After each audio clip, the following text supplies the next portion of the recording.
কারণ আমার পিছনে আরো দুইজন বক্তা আছেন। ফজিলাতুল শেখ জনাব মাওলানা মনোয়ার হোসেন সাহেব আসাম, যিনি আসাম থেকে এসেছেন।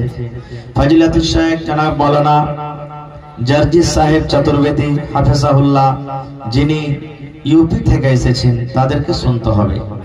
ভাই, জালসার পিছনে আজকে দুটি উদ্দেশ্য, কিছু বলার আর কিছু নেওয়ার। আপনারা মাগরিব থেকে নিয়ে মোটামুটি 4-5 জন আলিমের মুখ থেকে আপনারা বক্তব্য শুনলেন। এবারে আমি এসেছি, আমি অল্প টাইমে আপনাদের সামনে কিছু কথা রাখবো। আল্লাহর কাছে দোয়া করে রব্বুল আলামিন আমি যা কিছু বলবো যেন সহিহ হাদিস এবং কোরআন থেকে বলতে পারি এবং তার প্রতি ছোট বড় সকলেই আমল করতে পারি, তার জন্য আল্লাহ আমাদেরকে তৌফিক দেন। পড় আল্লাহুম্মা আমিন। আজকে খুতবার পর আপনাদের সামনে একটা সূরা তেলাওয়াত করেছি, বলতে পারবেন সূরাটার নাম কি? আজকে খুতবার পর একটা সূরা পড়েছি আপনাদের সামনে, সূরাটার নাম বলতে পারবেন? সূরাটার নাম কি? মাশাআল্লাহ, একটা লোক বলে দিয়েছেন। তাহলে ভাই আপনারা বসে আছেন এখানে, আর এই ধ্যানটা যে কোন জায়গাতে আছে সেটা আল্লাহ জানছে, আল্লাহ জানছে সেটা। ভাই মুসলমান, আজকে এসেছেন কিছু শিখতে, কিছু নিয়ে যাব আজকে জালসা থেকে, যাতে জীবনে কাজ দেয়, দুনিয়া তো কাজ দেয়, আখিরাতও কাজ দেয়। এই নিয়তে বসেন, ইনশাআল্লাহ আল্লাহ তাবারাক ওয়া তাআলা আপনাদের প্রতি রহমত নাযিল করবে। আজকে যে সূরাটা আপনাদের সামনে আমি আজকে তেলাওয়াত করেছি, সেই সূরাটার নাম হলো সূরায়ে ইখলাস। সূরায়ে, জোরে বলেন, সূরায়ে ইখলাস। এই সূরাটা আশা করছি সবারই মুখস্থ আছে, আছে না নেই ভাই?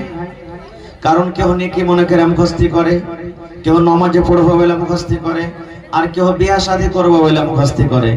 যে কিছু জানি চায় না জানি, আলহামদুলিল্লাহ সূরা ইখলাসটা তো জানতে হবে। কারণ দেখতে যেদিন আসবে সেদিন বলবে সূরাতুল ফাতিহা পড়ো, আর একটা জোড়া লাগাও, তখন এটি দিয়ে জোড়া লাগাই। মা খালারাও বলবে, যারা নানি দাদি টাইপের মানুষ বা দাদু, যে হবে তোকে কাল বাদ পরশু দেখতে আসবে, আর তুই যে সূরা দুয়া গলা কিচ্ছু পড়লি না, তো কেমন করে কি হবে? তোকে যে গোপাল বলে চলে যাবে। তো বিয়ে শাদী করার জন্য হাত পা গুঁড়া করে কোন রকম দুটো সূরা গলা শিখবে, তার মধ্যে একটা সূরায়ে ইখলাস।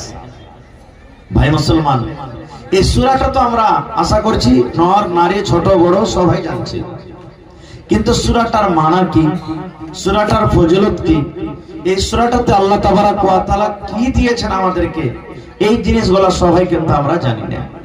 ভাই মুসলমান, নামাজ পড়তে হবে, রোজা রাখতে হবে, হজ করতে হবে, যাকাত দিতে হবে, এগুলা সবকিছু করতে হবে, কিন্তু এই ছাড়া দুনিয়াতে কিছু আমল আছে আল্লাহর নবী সাল্লাল্লাহু আলাইহি সাল্লাম বলে গেছেন, এই আমলগুলি করতে গেলে আল্লাহ তাবারাক ওয়া তাআলা তার বদলাতে জান্নাতে ঘর বানাবে। আচ্ছা আপনারা বলেন তো, যত লোক আজকে আমরা এসেছি, হাজার হাজার মানুষ, আমরা নামাজ পড়ি বা নাই পড়ি, রোজা রাখি বা নাই করি, দান করি বা নাই করি, শরীয়তের কথা মানি বা নাই মানি, কিন্তু মনে একটা এটা আশা আছে না নেই যে আল্লাহ একদিন জান্নাত দিও? বলেন আছে না নেই? আর একটু জোরে বলেন, আছে না নেই?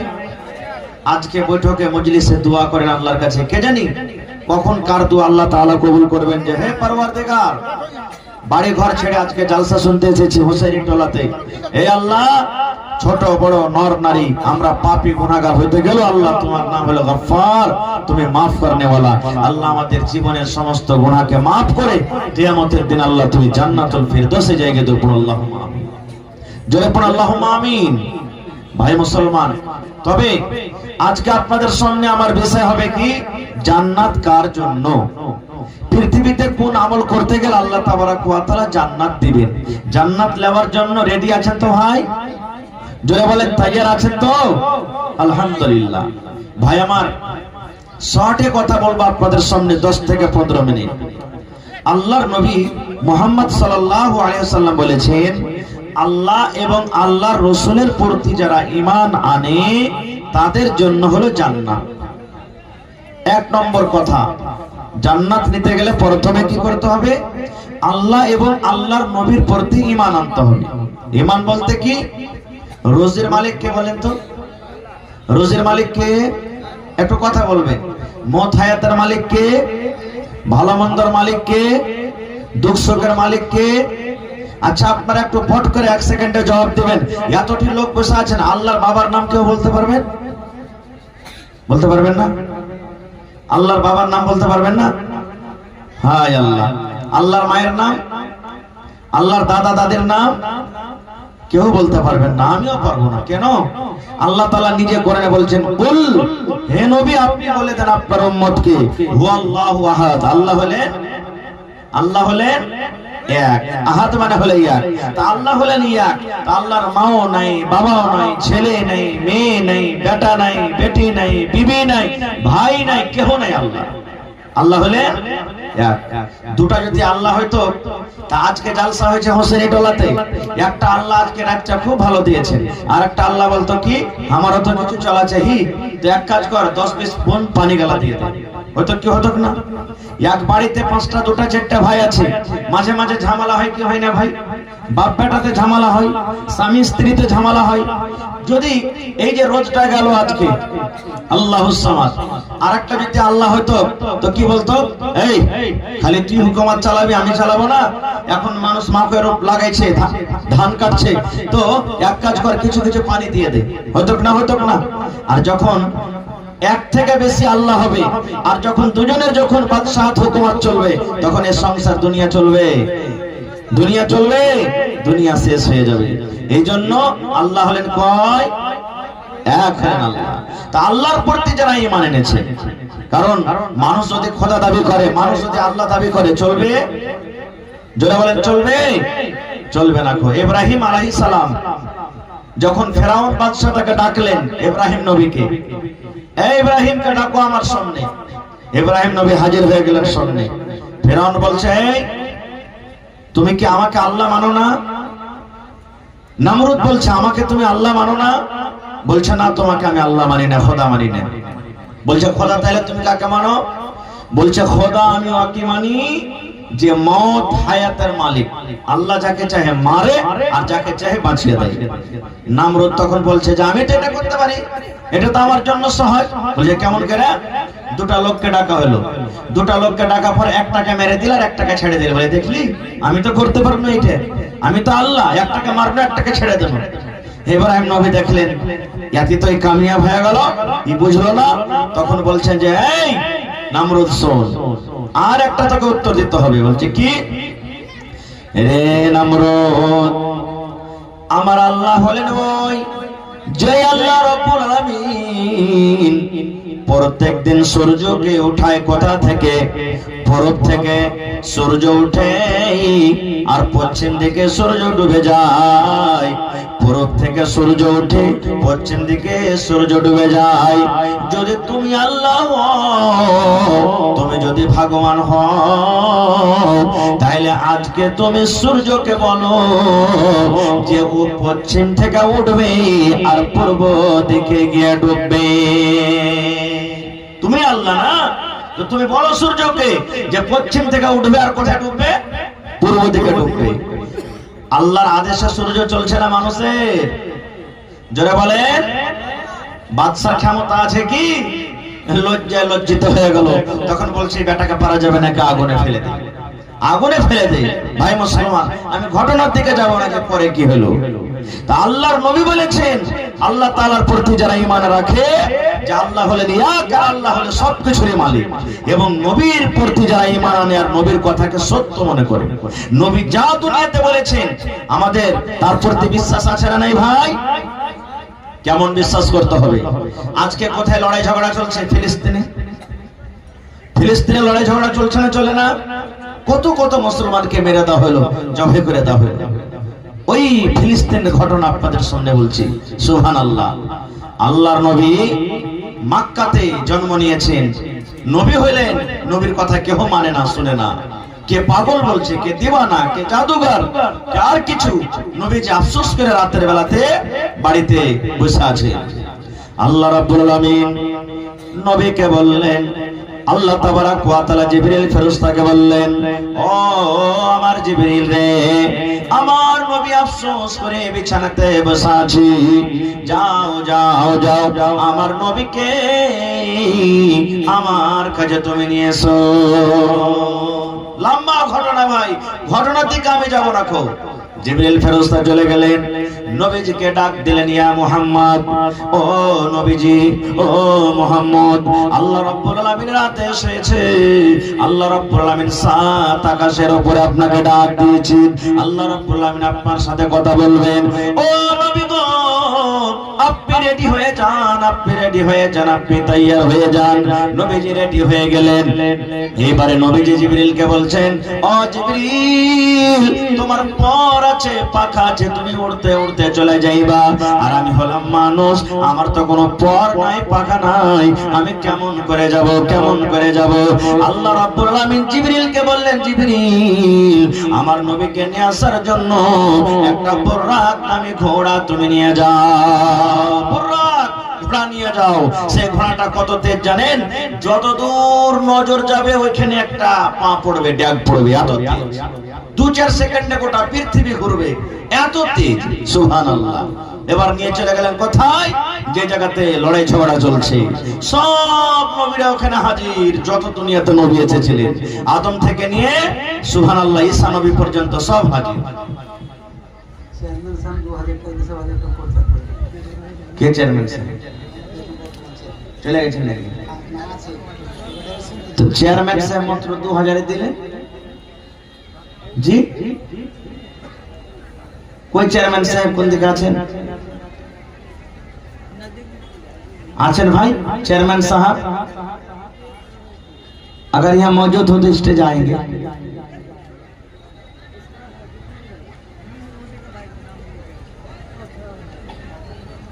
है कि चले गए?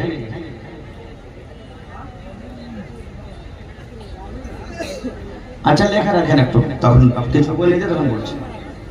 তো ভাই মুসলমান, চলে গেলেন সব নবীরা হাজির। আহা হা হা, কার একটু লেখা রাখেন না, 10 মিনিট বলতে দেন না, তখন আমি তো লিখে যান, 10 মিনিট রাখেন, বেশি আমি কথা লম্বা করব না। এবারে চলে গেলেন সব নবীরা হাজির। আদম নবী আছেন, ইব্রাহিম নবী আছেন, মুসা নবী আছেন, দাউদ নবী আছেন, ইলিয়াস নবী আছেন, সব নবী আছেন। পৃথিবীতে যত নবী এসেছেন সমস্ত নবীরা হাজির আছেন। এবার কিন্তু 2 রাকাত নামাজ পড়তে হবে। কে নামাজ পড়াবে? ওরে সুবহানাল্লাহ, আমরা কত নসিব ভালো, আমাদের ভাগ্য কত ভালো। কে নামাজ পড়াবেন? কে নামাজ পড়াবেন? ওরে আল্লাহ, কে নামাজ পড়াবে আজকে? সমস্ত নবীদের ইমামতি কে করাবেন? মানুষ দূরের কথা, সাধারণ মানুষ দূরের কথা, সমস্ত নবীদের ইমাম কে হবেন? ওরে সুবহানাল্লাহ, আল্লাহর নবী শেষ পয়গম্বর, শেষ নবী, নবী মুহাম্মদ সাল্লাল্লাহু আলাইহি সাল্লাম কে আগে বাড়িয়ে দিলেন। ও মুহাম্মদ, যান আপনি নামাজটা পড়িয়ে দেন। সমস্ত নবীদের ইমাম কে হলেন? নবী মুহাম্মদ সাল্লাল্লাহু আলাইহি সাল্লাম 2 রাকাত নামাজ পড়ালেন। এবার কিন্তু নবীর একটু পরীক্ষা হবে, মেহমান নামাজি হবে। মেহমান নামাজি কেমন? যেমন বুঝার জন্য বলছি, আমাদের বাড়িতে যখন ছেলে মেয়ের বিবাহ লাগে, জামাইটাকে আইনাতে নিয়ে যায় কি নিয়ে যায় না? জোরে বলে, নিয়ে যায় কি যায় না? তাহলে বলিয়েন না যে তাহলে আইনাতে নিয়ে যাওয়া যাচ্ছে, আমি বুঝার জন্য বলছি। এবার জামাইটাকে আইনাতে নিয়ে যায়, যারা শালি কিংবা শালা সম্পর্কের মানুষ একটু মজা করে না? কেউ গিলাসটাকে উল্টে দেয় আর বলে তুই সোজা কর, একটা এটা করে। কেউ খাটের তলার ওই খুরা গালাতে খুঁড়ে দিবে যে জামাই খ্যাপা আছে কি হুঁশিয়ার আছে দেখি, যদি হুঁশিয়ার থাকে তো খাটখানে একটু টেনে টেনে বসবে, না তো বড় বড় একবারে ভেঙে কোথায় বসবে, খালে ঢুকবে। আর কেউ তো করে যে 1 গ্লাসে শরবত দিবে আর 1 গ্লাসে মার দিবে, যে জামাইটা খ্যাপা আছে কিনা, এরকম পরীক্ষা করে না? ওরে সুবহানাল্লাহ, আল্লাহর নবী সাল্লাল্লাহু আলাইহি সাল্লাম বসে আছেন, জিবরিল ফেরেশতা বসে আছেন। নবীর জন্য, নবীর মেহমান নওয়াজির জন্য পেশ করা হলো কি? 1 গ্লাসে শরাব। শরাব বলতে দুনিয়ার শরাব নয়, শরাব বলতে দুনিয়ার শরাব নয়, শরাব বলতে আল্লাহর নবীর জন্য জান্নাত থেকে শরাব নিয়ে আসা হলো। আর 1 গ্লাসে দুধ দিয়ে দেওয়া হলো, দুধ নবীর সামনে রাখা হলো। দুধটা কোথায়? জান্নাতের দুধ। ওরে সুবহানাল্লাহ, সুবহানাল্লাহ। তাই বলে মুসলমান, দুধ হলো জান্নাতের একটা নিয়ামত। এই জন্য জীবনে কোনোদিন দুধে পানি মিশাল করে দুধ বিক্রি করবেন না। এটা হলো পাপের কাজ, এটা হলো গুনার কাজ। আর যা হোক, নবীর সামনে দুধের গিলাস, নবীর সামনে শরাবের গিলাস। আল্লাহর নবীকে বলা হলো, ইয়া রাসূলুল্লাহ, আপনার সামনে দুই প্রকারের গিলাস হলো নবী গো। একটা হলো দুধের গিলাস, আর একটা হলো শরাবের গিলাস। আপনার যেটা ইচ্ছা আপনি সেটা পান করতে পারেন। জিবরিল ফেরেশতা বসে আছেন, আল্লাহ নবীজি কোন গিলাসটা উঠাবেন, কোন গিলাস উঠাবেন, এই ভাবা চিন্তা করতে আছেন। দয়ার নবী ভাবা চিন্তা করছেন, আল্লাহ কোন গিলাসটা আমি নেব, শরাবের গিলাস নেব না দুধের গিলাস নেব, শরাবের গিলাস পান করব না দুধের গিলাস পান করব। এই ভাবা চিন্তা করতে করতে মুসলমান, আল্লাহর নবী ওই দুধের গিলাসটা ধরে নিলেন, আর দুধের গিলাস ধরে নেওয়ার পর নবীজি দুধ পান করলেন। এবারে জিবরিল আমিন মুচকি হাসি দিয়ে বললেন, ইয়া রাসূলুল্লাহ, যদি আপনি নবী গো দুধের গ্লাসটা না উঠিয়ে যদি আপনি শরাবের গ্লাসটা উঠাতেন, এই মদের গ্লাসটা যদি উঠাতেন, তাহলে আপনার উম্মত পথভ্রষ্ট হয়ে যেত, গোমরা হয়ে যেত। আপনি আসলে নবী, আর আপনি ফিতরাতের প্রতি আছেন, এই জন্য আপনি দুধের গ্লাসটাকে উঠিয়ে নিলেন। শেষ কথা, প্রথম আসমান গেলেন, 2 নম্বর আসমান গেলেন, 3 নম্বর আসমান। ভাই একবারে রিল দাঁড়িয়ে দাঁড়িয়ে বলছে সমানে হাতে, এই করতে করতে 7 আকাশের উপরে চলে গেলেন। মাথার উপরে কয়টা আসমান আছে? জোরে বলেন। 7টা আসমান আছে। 7 আকাশের উপরে চলে গেলেন। তারপরে সিদরাতুল মুনতাহা, তার আগে চলে গেলেন। এইবারে আল্লাহ তাবারাক ওয়া তাআলা নবীকে ডাকতে বললেন, ও আমার নবী, আপনার উম্মতের জন্য আমি আল্লাহ তাআলা জান্নাত করে রেখেছি। নবী গো, আপনার উম্মত যারা জান্নাতের ভিতরে যাবে, জান্নাত কেমন জায়গা, জান্নাত কেমন ঘর, একটু আপনি নজর করে দেখলেন। নবীজি জান্নাত ঘুরে ঘুরে ঘুরে ঘুরে ঘুরে ঘুরে নবীজি জান্নাত দেখলেন। সুবহানাল্লাহ। তারপরে আল্লাহ তাআলা বললেন, নবী গো, একটু যান যান, আপনার উম্মতের জন্য জাহান্নাম আমি রেডি করে রেখেছি। যারা পাপী হবে, যারা গুনাহগার হবে, যারা আমাকে মানবে না, যারা আপনার বিধান মানবে না, আমাকে মানবে না, ওই গুনাহগার নর নারীর জন্য আমি জাহান্নাম করে রেখেছি। জান জান জান, একটু জাহান্নাম খানি দেখলেন। ওরে সুবহানাল্লাহ। এই আমার মায়েরা খালারা শুনেন, নবীজি জাহান্নামের ভিতরে নজর করলেন। যেই দিকে নজর করে জাহান্নামের ভিতরে শুধু মহিলা আর মহিলা, জাহান্নামের ভিতরে শুধু নারী আর নারী। যেই দিকে নজর করলেন বেশিরভাগ জাহান্নামের ভিতরে হাউমা হাউমা করে চিৎকার করে মহিলারা, জাহান্নামের ভিতরে শুধু নারীরা পড়ে পড়ে কান্দে, আল্লাহ বাঁচাও, আল্লাহ বাঁচাও, মা মরে গেলাম, আল্লাহর জাহান্নামের আযাব সহ্য হয় না। এই করে করে করে জাহান্নামের ভিতরে পড়ে পড়ে কান্দে। জান্নাত জাহান্নাম দেখা হলো, পরেকার কথা আর বলবো না, আল্লাহ বাঁচা রাখে কোনদিন বলবো। এবার নবীজি বিদায় নেবেন। দিনের বেলাতে না রাতের বেলাতে এগুলা কাজ হচ্ছে ভাই? জোরে বলেন। রাতের বেলাতে, কিন্তু রাতের বেলাতে এই ঘটনাটাকে মেরাজ বলা হয়েছে। মেরাজ মানে হলো সিঁড়ি। এই যে নবীজি 1 আসমান 2 আসমান ধাপের মতন উঠে গেছিল উপরে। এবারে আসার টাইমে আল্লাহ তাআলা ডাক দিয়েছেন, ও নবী গো, আপনি আপনার জন্য একটা তোহফা নিয়ে যান, আপনার উম্মতের জন্য একটা গিফট নিয়ে যান। কে গিফট? আল্লাহ তাবারাক ওয়া তাআলা বললেন, নবী গো, আমি আপনার উম্মতের উপরে 50 ওয়াক্তের নামাজ আমি দিয়ে দিলাম। কত ওয়াক্তের? জোরে বলেন, কত ওয়াক্তের নামাজ? 50 ওয়াক্তের নামাজ দিলাম। আর দিন রাত কয় ঘন্টা? কয় ঘন্টা জি ভাই? তাহলে 1 ঘন্টাতে কয় টাইমের নামাজ আসবে? 2 টাইমের নামাজ চলে আসবে। 24 ঘন্টাতে 50 ওয়াক্তের নামাজ নবী আমার নিয়ে হাঁটতে শুরু করে দিয়েছেন। আমার উম্মতের জন্য আল্লাহ 50 ওয়াক্তের নামাজ দিয়ে দিলেন। মুসা নবীর সাথে রাস্তায় দেখা, মুসা নবী বলছেন, মুহাম্মদ, আল্লাহ রাব্বুল আলামিন কি তোমাকে দিয়েছে, কি গিফট দিলেন, কি তোহফা দিলেন? দয়ার নবী বললেন, মুসা, আল্লাহ রাব্বুল আলামিন আমাকে 50 ওয়াক্তের নামাজ দিলেন, আমার উম্মতের পড়তে 50 ওয়াক্তের আল্লাহ নামাজকে ফরজ করে দিলেন। মুসা নবী মাথাতে হাত দিয়ে বলছেন, এ মুহাম্মদ, আরে এত নামাজ তোমার উম্মত পড়তে পারবে না, যাও তাড়াতাড়ি করে আল্লাহকে বল আল্লাহ কমিয়ে দাও, এত নামাজ পড়তে পারবে না। আল্লাহর দরবারে চলে গেলেন, আল্লাহ বেশি হয়ে গেছে, আল্লাহ একটু তুমি কমিয়ে দাও। আল্লাহ তাআলা বলেন, যাও 5 ওয়াক্তের কমিয়ে দিলাম। বাঁচলো কত? জোরে বলেন। 45 ওয়াক্তের নিয়ে আবার হাঁটতে শুরু করেছেন। আবার রাস্তাতে মুসা নবীর সাথে দেখা, কত বাঁচলো? বলছে 5 কমে গেছে। বলছে, ওরে আল্লাহ এখনো বেশি আছে, যাও যাও আল্লাহকে বলো আল্লাহ কমিয়ে দাও। আল্লাহর কাছে যাই আর রাস্তাতে মুসা নবীর কথা শুনে আবার যাই। এই আসা যাওয়া করতে করতে শেষে বাঁচলো কত? জোরে বলেন, কত বাঁচলো? 5।